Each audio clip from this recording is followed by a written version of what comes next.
New York Rangers prospect Maxim Barbashev is a very solid prospect, doesn't have the highest ceiling out of most guys in the Rangers system, but is overall a very solid prospect and could one day develop into a very good bottom six, very physical forward who has a solid offensive game, an alright defensive game. Definitely needs to work on those kind of areas, but overall is an extremely physical and tough player to play against, and definitely a very good battler and stuff like that, and plays a lot like his brother, Ivan Barbashev, has won multiple Stanley Cups with the one Vegas Golden Knights and then another with the St. Louis Blues back in 2019. So his brothers had a very, very good career, obviously winning 2 Stanley Cups already, being a 30, 45 point kind of guy, had a 60-point year with St. Louis back in 2021 and 2022 as well. So overall, his brother has been very good, and they have kind of similar styles of game and play quite similar game. I don't know if he has quite that 60 point, 45, 40 plus kind of point upside, but definitely at least a 35, 30 point kind of bottom six forward who plays a very physical, tough game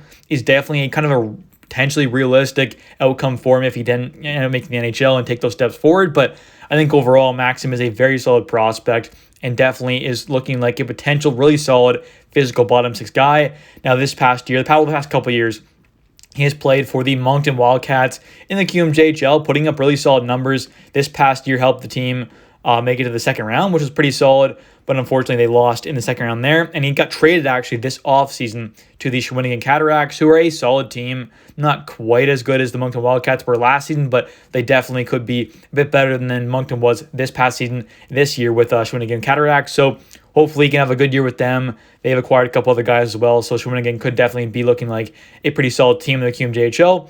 Last year they finished 5th in the Western Conference, and Moncton finishes 3rd. So overall, a tiny bit of a step back, but like I said, Shawinigan has looked like a bit better of a team this year, picking up some other guys as well. So they definitely could be building a solid team and maybe going on a deep little playoff run. But overall, he's played the Moncton Wildcats, like I said, the last couple of years. He's a 19-year-old prospect, didn't turn 20 until December 18th. No 3 birthday, left winger, 6'1", 183 pounds, left-handed shot, former 5th-round pick, number 161 in the 2022 NHL draft. Was also a former QMJHL All-Rookie team as well, which is pretty cool to see. And overall, he's just a very solid, not necessarily great defensively, but has an all-right defensive game. Definitely needs to work on his defensive side of things, but overall, is an extremely physical guy. He can lay some huge checks, like absolutely massive hits, open ice hits.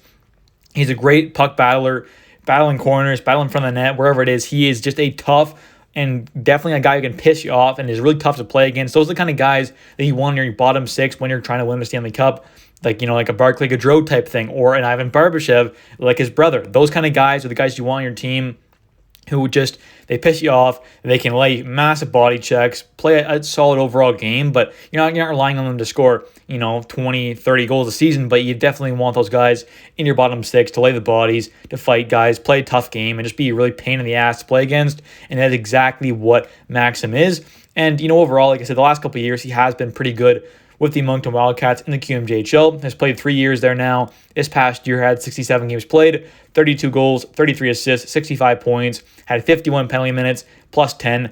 Overall, seemed like he took a lot, big step forward in his development this past year. Also had 8 points, 4 goals, 4 assists for 12 games played in the playoffs as well this year with Moncton before they lost in the second round. So he had a pretty good playoff run there. You can also see he got a game-winning overtime goal as well. You'll see in these clips here. So he had a very nice goal there, coming up a clutch in overtime. And, overall, he had a pretty good year back in 2021, 2022 as well. 59 games played, 15 goals, 27 assists, 42 points. But definitely took a big step up this year, having 23 more points in only 8 more games played, so not bad at all. And overall, just looked like a lot better of a complete player as well. The defensive game is definitely needs some work, but other than that, though, he's a really solid player and definitely could one day be a very solid bottom six guy. And overall, he's a solid player. Has a good, hard, accurate shot, a very physical player. Doesn't play like a lot of other Russians who are more finesse kind of guys. He definitely plays a lot like his brother Ivan, who is a very tough physical player. Good North American style kind of a game. Good hard shot, solid pass, nothing insane. Defensively, though, that's where he needs to work on his stuff. Defensive awareness, consistency, just overall in the back check and stuff. It definitely could use some work.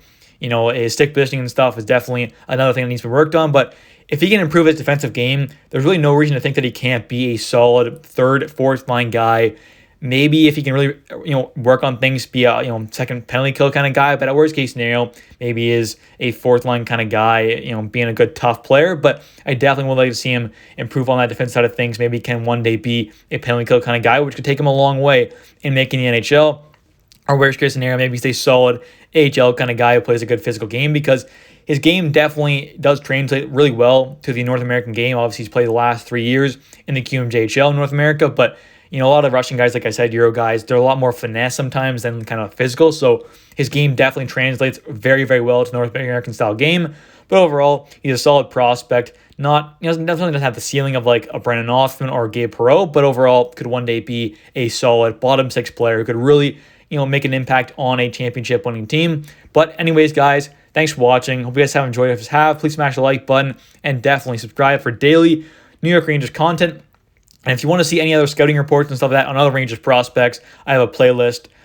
You can go check that out with a ton of other Rangers prospects. All the top guys are out there, a bunch of other guys as well. So definitely go check that out. Thanks for watching, and see ya.